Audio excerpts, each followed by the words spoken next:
Chava Chalón familia, Chava Chalón, quien les habla a su hermano Rudolf Luis Reyes Morales de la Quejilá de Yehoshua.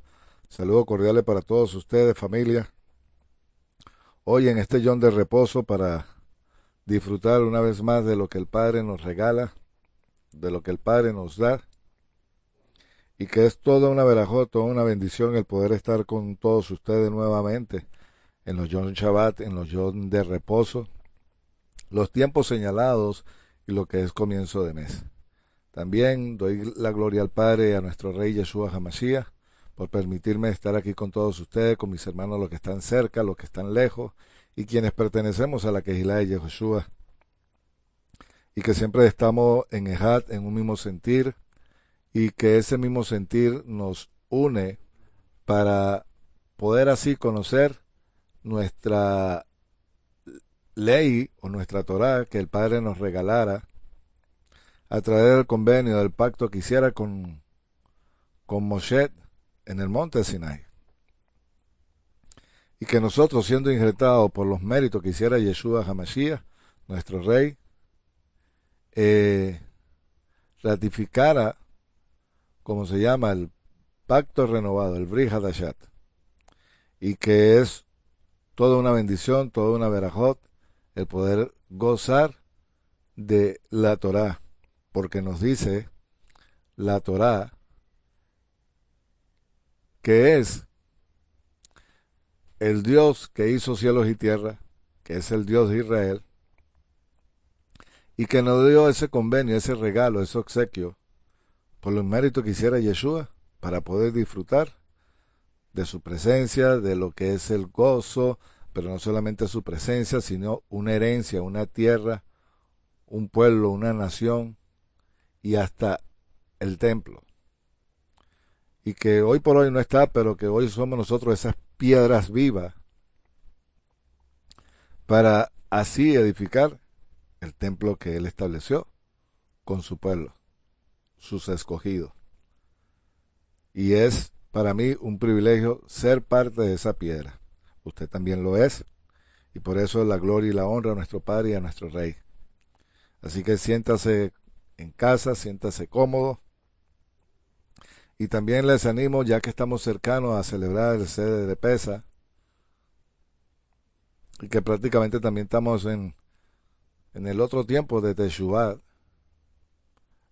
y en esos días de reflexión, para bajar no solamente a las aguas para celebrar el sede de Pesa, hay que, para celebrar el Pesa, nuestro sede de Yeshua, debemos de bajar a las aguas. Por eso yo le animo a que usted, antes de celebrar el sede, vaya a un río, a una piscina, a un lugar abierto, si es posible al mar, si no tiene, a un tanque, pero haga la inmersión.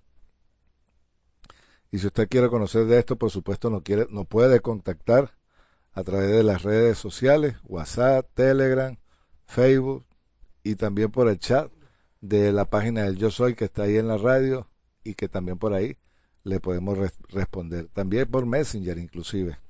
Así que familia, no hay excusa, está siendo usted avisado, que después viene panes y levadura, bicurín y el conteo del Homer.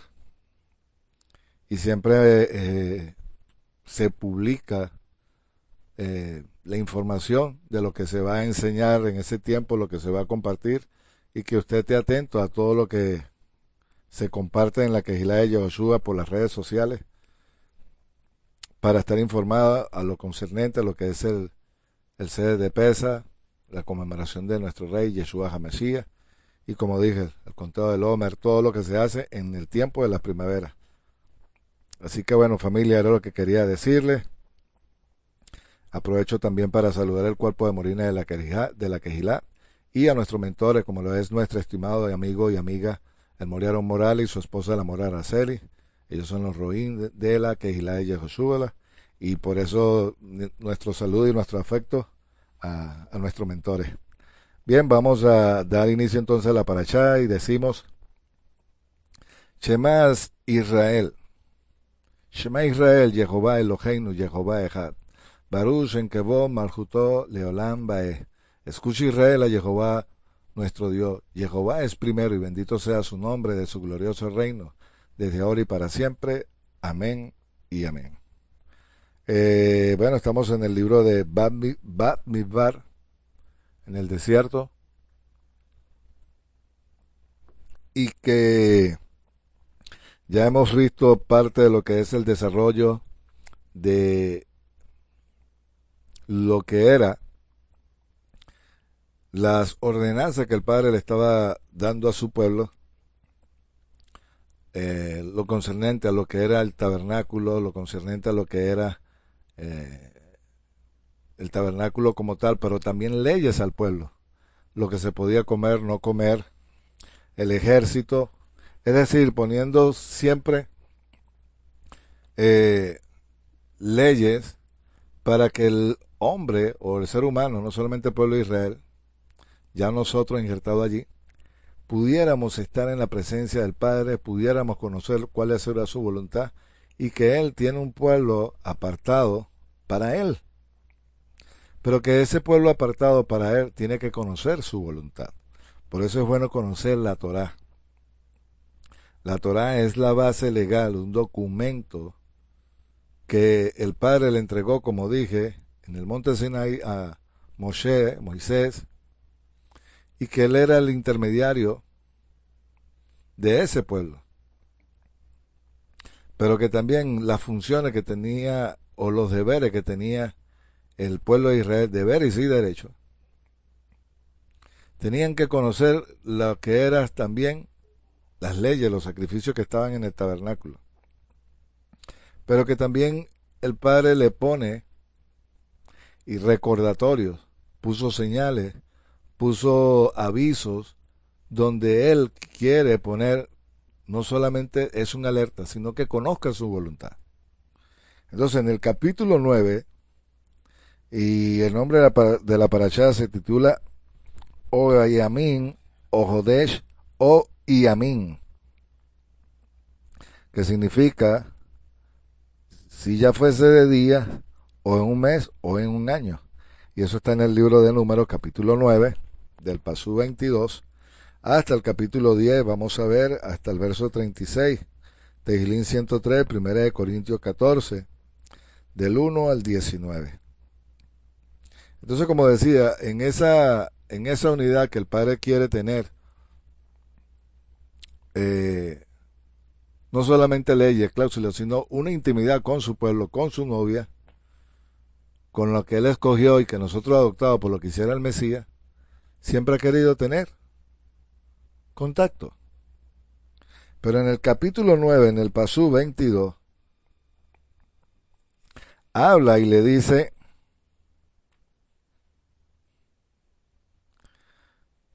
bien, en 2 días, un mes o un año, mientras la nube se demoraba en el tabernáculo, reposando sobre los hijos de Israel, permanecía acampado y no marchaban en cuanto ella era alzada, y ellos partían por orden de Jehová, acampaban por orden de Jehová y partían guardando y estando dispuestos por Jehová, según el mandato que Jehová transmitiendo a Moisés. Esa nube que no estaba en el tabernáculo, era en la tienda, que es un lugar aparte del tabernáculo. Pero que el Padre, al señalar la tienda, también se le conocía como el lugar de testigo, el lugar del encuentro, y que el Padre siempre quiso que cuando Él descendía o quería estar con su pueblo, en este caso buscaba el intermediario que era Moisés, pero que el pueblo se daba cuenta y al estar esa nube, ellos todos iban, se ponían por orden, como el Padre lo estableció, y el Padre hablaba.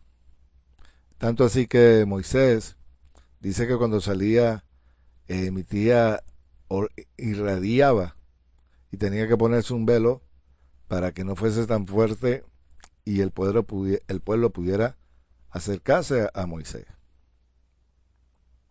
Entonces, que esa misma nube de testigos, usted la puede ver también cuando salieron de Egipto, Y esa es la nube de testigos que también, de hecho, hay un audio que tiene el Moriarón Morales y su esposa, la Mora Araceli, que habla sobre lo que es testigos. ¿Cómo se llama? Y una nube de testigos. Así creo que se llama el audio. Usted puede ir a la página del Yo Soy y usted puede conocer ese estudio.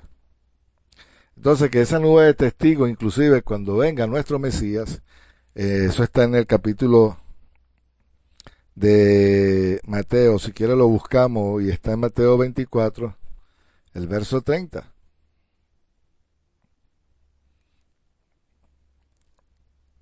Dice, Mateo 24, verso 30.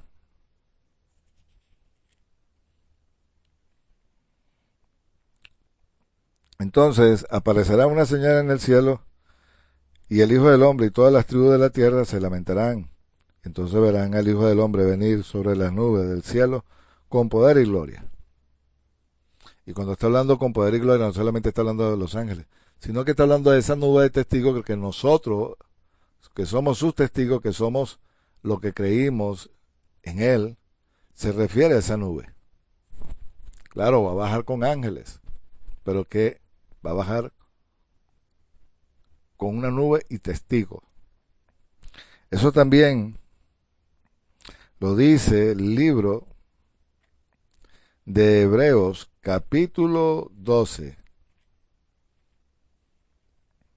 Y en el capítulo 12 de Hebreos también habla de lo que fue esa nube de testigos, pero cuando salieron de de Egipto.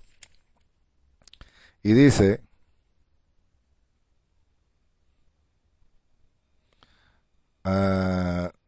denme un momentico, por favor. Dice, capítulo 12, en el paso 1 dice, por lo cual también nosotros, teniendo alrededor nuestro una tan grande nube de testigos, desprendiéndonos de todo peso del pecado que nos asedia, corramos con paciencia la carrera que nos es puesta delante. Puesto los ojos en Yeshua, el autor del consumador de la fe, el cual, por el gozo puesto delante de él, soportó la cruz, el desprecio y el oprobio, se ha sentado a la diestra del Padre en su trono, en el trono de Jehová. Está allí. Pero dice que fue una nube de testigos. Perdón. Y se refiere a esa nube. También cuando el pueblo descendía, cuando el Padre en la presencia estaba delante del pueblo. Y que también esa nube hace referencia cuando salieron de Israel. Dice que había una nube que lo acompañaba. En Corintios, cuando habla de y vendrá sobre las nubes, esa es la nube que se refiere. En el mismo libro de Apocalipsis, en el capítulo 14, pero en Primera de Corintios también nos dice y nos habla de esa nube. Y que esa nube, al moverse, el pueblo iba, desarmaban lo que era el tabernáculo y ¿cómo se llama? Pero seguían y estaban durante 38 años en el desierto, pero esa nube lo acompañaba. En el día era una nube que lo cubría del sol y en la noche del fuego para darle calor. Pero que sin embargo yo le recomiendo que oiga el estudio, el audio que tiene el Moriarón y su esposa, que hablan sobre una nube de testigos. Mire cómo dice Corintios, capítulo 10. Dice, porque no quiero, hermanos, que ignoréis nuestros padres que estaban todos bajo la nube y todos pasaron el mar.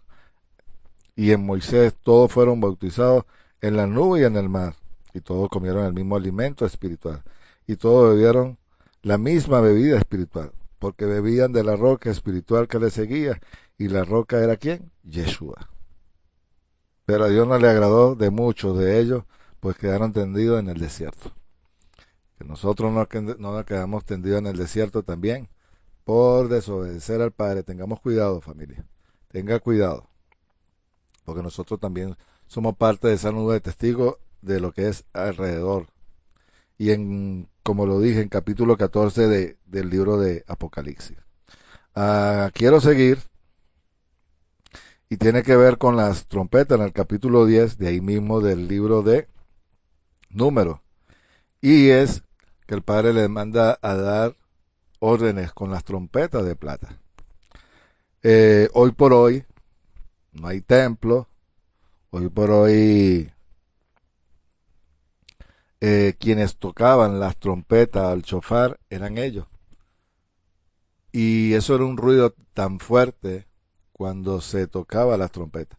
Recordemos que siempre el Padre lo llamaba para reunirse, para cuando era guerra en los tiempos señalados y los anuncios que el Padre quería hacerle al pueblo. Creo que eran 3 o 4 cuando se tocaban los chofares. De supuesto, está el tequía gador, se me van los nombres ahorita, pero sé que hay 4 toques, pero cada uno tenía un sonido especial para un evento especial. Cuando era guerra, era un sonido. Cuando era para la fiesta, era otro sonido. Y entonces el Padre siempre hizo sonar los chofar para su pueblo, y eran los sacerdotes. Incluso podemos ver cuando el pueblo, cuando iba a guerra, dicen que sacaban el arca, porque la guerra no solamente era del pueblo, era una guerra, digamos que del bien y el mal, que siempre ha existido. Y usted puede ir a los libros de jueces, de crónica, de reyes, y usted se da cuenta de algo, que cuando iban a guerra, usted ve que iba el pueblo adelante, el pueblo atrás, iba la tribu de Judá, que eran los que tienen que ir en la batalla, y los sacerdotes. Usted puede verlo también en el libro de, ¿cómo se llama? Cuando fueron a entrar a Jericó, el libro de Josué. Dicen que dieron vueltas, 7 vueltas en un día, pero el último día dieron la vuelta, pero sonaron el chofar y fueron un estruendo. Y eso no eran un 2 cuernitos, no. Eso eran allí en el templo o el tabernáculo, que eso inclusive se escuchaba y el eco permitía que el pueblo fuera avisado de la guerra, de los días de encuentro, de los tiempos señalados, inclusive en Shabbat y comienzo de mes. Y es bueno saber esto. Usted puede verlo también cuando Josafat fue a guerra. Dice que Josafat iba con el pueblo, iban cantando, pero cuando llegaron en el lugar, el Padre dijo, suenen los chofar, las trompetas, y bueno, ya sabemos lo que sucedió. Siempre el Padre le dio la victoria. Entonces, también hay otra cita que quiero ir a leer el libro Jeremías también dice algo en cuanto a esto. En el capítulo 2, vamos al libro de Jeremías, capítulo 2. En el Pasuk 2 y 3. Anda y clama a los oídos de Jerusalén, así dice Jehová, acuérdate de tu favor, de la ternura de tu juventud, del amorío de tu desposerío, de tu andar en pos de mí en el desierto, en tierra no sembrada.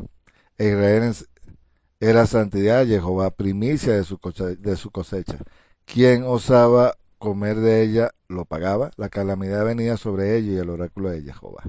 Esto está viendo cuando el Padre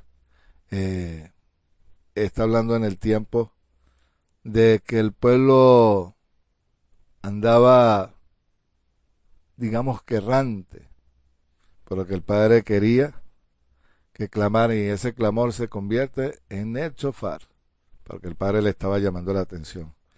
Nombre es Nehemías. Nehemías capítulo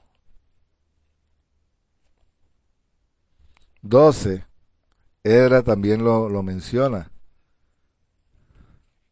Vamos al libro de Nehemías, capítulo 12, el verso 35.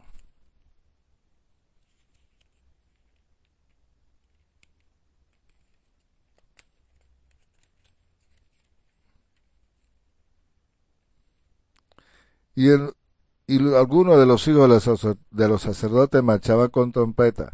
Semaía, hijo de Matías, hijo de Micaías, Zacur, hijo de Asaf. ¿Por qué? Porque estaban reconstruyendo los muros de la ciudad, también el templo. ¿Pero qué dice? Y los hijos de los sacerdotes tocaban las trompetas. De esto hay un tema, y es sobre si la mujer puede tocarlo. Yo le recomiendo que vaya a la página del Yo Soy, o que entre a, ¿cómo se llama? A WhatsApp, y ahí usted pueda conocer la información bastante ampliada, porque también el uso del talí, lo que es el velo, nosotros tenemos que informarnos sobre ello. Hay personas, en este caso hay mujeres que usan talí, pero no deberían de ponerse los sixí. Los sixí son para los hombres. La mujer se puede cubrir con un velo, y también hay el velo, ¿cómo se llama? El manto para mujeres, porque es permitido. Y eso es un tema, y ahorita lo vamos a ver también. Vamos al libro de Edra, capítulo 3, verso 20. Y también tiene que ver con los hijos. No, perdón, el pasú 10. Cuando los constructores echaron los cimientos en el santuario, se presentaron los sacerdotes y los levitas, hijos de Asaf, ataviados con su vestidura, con trompetas, con címbalos, para alabar a Jehová, según la ordenanza del rey de David a Israel. ¿Quiénes eran los que estaban tocando las trompetas? Ahí están los hijos de Asaf. Entonces es todo un tema, porque el shofar o la trompeta no se puede tocar por capricho, y uno tiene que conocer, hacer la oración igual como se va a poner el talí, pero también se hace la oración por el shofar, y se toca con un shofar, perdón, con un talí puesto, en reverencia, en respeto a nuestro rey y a nuestro padre. Entonces las cosas de él son sagradas, apartadas, son kadosh, y nosotros tenemos que tomar eso en cuenta. Vamos con la paracha, y para ir culminando, vamos a ir al libro de Corintios, en el capítulo 14. Y estoy casi seguro que tiene que ver con ello. Y es los dones. Un tema que siempre, desde que conocí raíces hebreas, y estamos retornando a la casa del Padre, me hice precavido, juicioso, muy cauteloso, en el sentido de conocer. ¿Por qué tengo que decir esto? Cuando andaba en el cristianismo, esto es un capítulo que cada quien tenía su doctrina, su manera de verla, pero cuando uno va al contexto greco-romano, a la cultura del primer siglo, todo cambia. Incluso lo que es profetizar, el uso de las lenguas, y cuando digo que todo cambia es porque tiene que haber un orden. Y que cuando uno conoce ese orden, entonces ahí donde yo digo que me puse juicioso, precavido, cauteloso, porque tuve que aprender, documentarme, y que hay mucho error en la parte cristiana. No con esto lo estoy ofendiendo, todo lo contrario, es un llamado de atención a conocer esto, porque el uso de los dones y personas que les gusta que se les reconozca como profeta, pero que su vida, eh, no voy a decir que no estén bien delante del Padre, delante de una congregación, porque situaciones pueden haber, pero que tiene que haber un orden dentro de una congregación, pero principalmente la casa, la sumisión, la sujeción, y que es ahí donde yo me puse, digamos que, atento, porque he visto errores tras errores y es ahí donde no quiero llegar para lastimar, porque hay gente que ha salido lastimada por el mal uso o la mala interpretación de lo que es el don de profecía, el oficio del profeta, la mujer, el hombre dentro de la congregación. Y yo tengo una serie de audios titulada Sueños y Visiones, y donde toco este punto. Pero también el More Aarón tiene una serie que se llama El Profeta, que son 3 audios, y yo les recomiendo. De hecho, yo ahorita estoy haciendo los tiempos finales, y también voy a tocar ese tema allí, porque también lo que son prodigios y señales, y que estamos viviendo tiempos muy apremiantes, principio de los dolores de parte, y nosotros tenemos que llevar esto con todo el peso de la responsabilidad y la verdad. Y que a nosotros nos van a pedir cuenta. Y por eso hago un llamado de atención sobre este capítulo.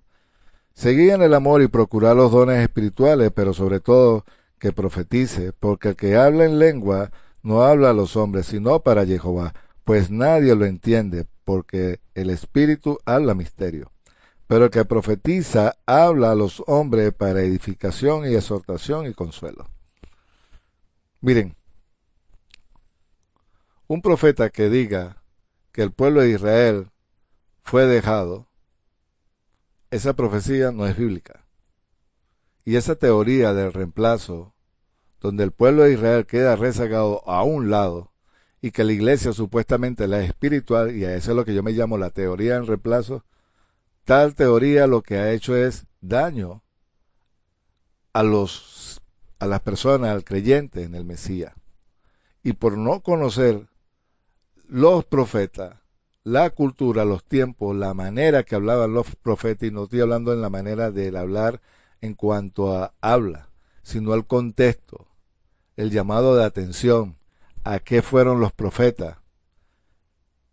El libro de Isaías es un libro que está hablando sobre lo que es amor, justicia, respeto, bondad, que también habla de lo que es un lenguaje tipo libro de Enoc.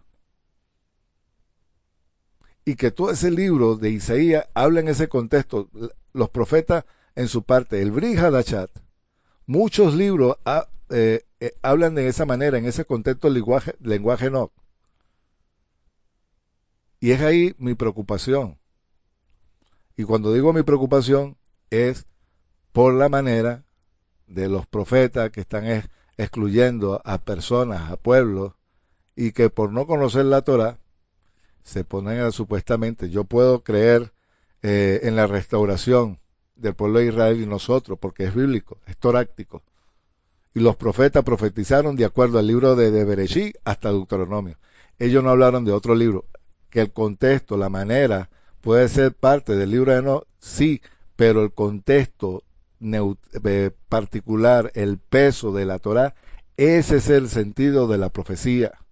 Nadie que profetizó y habló y fueron escritos en los profetas, ninguno se sale del contexto desde Bereshit hasta el libro de Deuteronomio.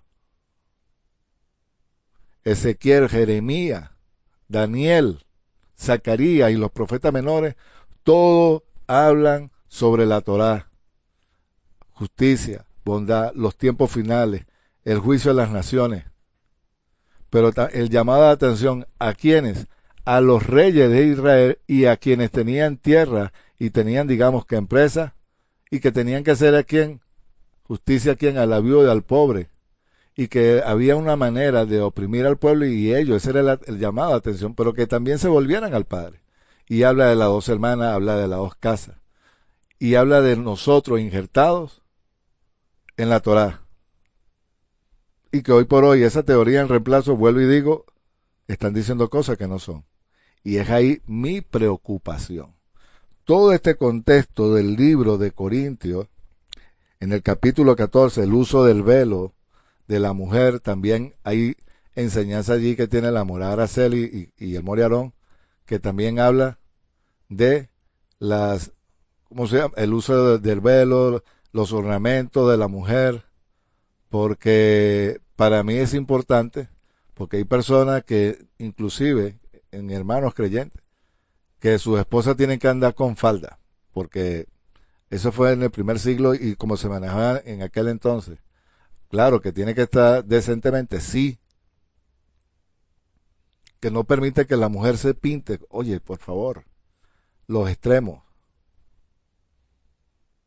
Y nosotros tenemos que tener cuidado. Las lenguas eran idiomas. Ahora, si hay un intérprete del idioma, se edifica el pueblo. Mire, este es un tema. Y a mí se lo digo con toda responsabilidad. A mí me preocupa personas que son creyentes y apenas están conociendo esto y entonces se sienten dueños de la verdad y están yendo a iglesia a profetizar y que querer hablarle al pastor. Amigo, ahí hay un orden también. Y así como el Padre nos lo hizo saber a nosotros, también a ellos. Que usted puede hacer un vaso para ellos, pero tiene que ir con cuidado. Y que usted va a hablarle a alguien y lo primero que se van a fijar es su estilo de vida, su casa, si usted respeta, su misión, a qué congregación, a qué identidad pertenece usted. Porque allá adentro también hay personas que el Padre le puede hablar. Pero ir como están haciendo personas, mira, a mí me asusta. Se me paran los pelos. Se me erizan los pelos.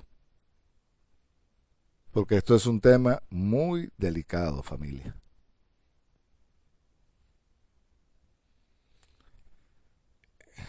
Mire lo que dice. El verso 6, porque hermanos, si yo fuera a vosotros hablando en lengua, ¿de qué provecho sería si nos hablaran o con revelación o palabra de conocimiento con profecía o doctrina? Aún las cosas inanimadas que dan sonido bien, la flauta, la cítara, si no dieran distinción de los sonidos, ¿cómo se sabrá de que se toca la flauta o se taña con la cítara? Tú estás hablando y estás hablando cosas que ni con el tema. Allí hay una persona que él representa al Padre, está representando a la Torah y que está representando un pueblo. A alguien se puede, pero tiene que haber respeto. Entonces empiezan a hablar, así dice el Señor. Espera un momentico, ahí hay un orden. Terminó el culto, mira, el Padre me puso esto y me gustaría que estuviéramos orando por esto, pero usted tiene que ir con respeto hacia la otra persona porque no está puesta allí por casualidad. Y que las correcciones tenemos que ir conociéndolas poco a poco, familia. Ya que estamos en un tiempo donde se va a recoger, porque así lo dice el libro de Joel, la lluvia temprana y la tardía, cuando se derrama el Rúa nuevamente. Y la gente tiene que conocer la verdad. Porque la línea delgada de la Torá para el otro lado es muy delgada.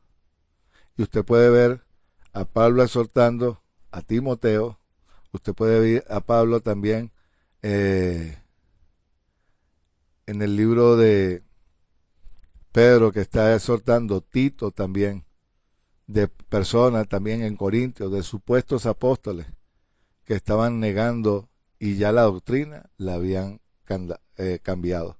Incluso se habla de los nicolaitas. Y cuando usted va al libro de Revelaciones, las siete Quejilot, el llamado de atención a cada una de ellas. Usted se va a conseguir con Balaam, usted se va a conseguir con Jezabel, pero que no solamente dentro de las congregaciones, líderes de las naciones que están bajo ese velo y ese yugo, pero los verdaderos profetas y los verdaderos creyentes en el Mesías disciernen y se dan cuenta, saben lo que están pasando en su país. Y eso todo esto es un tema. Y de verdad, a mí se lo digo, y por eso me he quedado aquí en este tiempito, el llamado de atención es, búsquese a alguien que usted tenga, a un mentor. Yo tengo mi mentor, y yo siempre consulto a él, y el Morero Morales lo sabe. Amigo, esto es serio. Esto no es para estar, así dice el Señor. No, no, no, no. Tengamos cuidado. Las palabras que el Padre le coloca en el Rúa siempre tienen que ir en esa dirección. No se puede salir de la Torá, del pueblo que Él escogió, nosotros injertados allí, y como lo dije, nosotros tenemos que conocer inclusive qué era lo que pasaba en el primer siglo, porque ese fue el tiempo, inclusive, donde hubo una persecución, pero que también hubo una distorsión grandísima, y por eso es que usted ve a Pablo haciendo corrección a cada una de las quejilas. En Éfeso, en Gálatas, Corintios, Tesalónica, a Timoteo le exhorta, Tito, Kefa. Amigos, vamos con orden. Familia, era lo que quería compartir en esta paracha desde Venezuela, su hermano Rudolf Luis Reyes Morales. Shabbat Shalom, nos vemos en el próximo Shabbat. Lei Raot.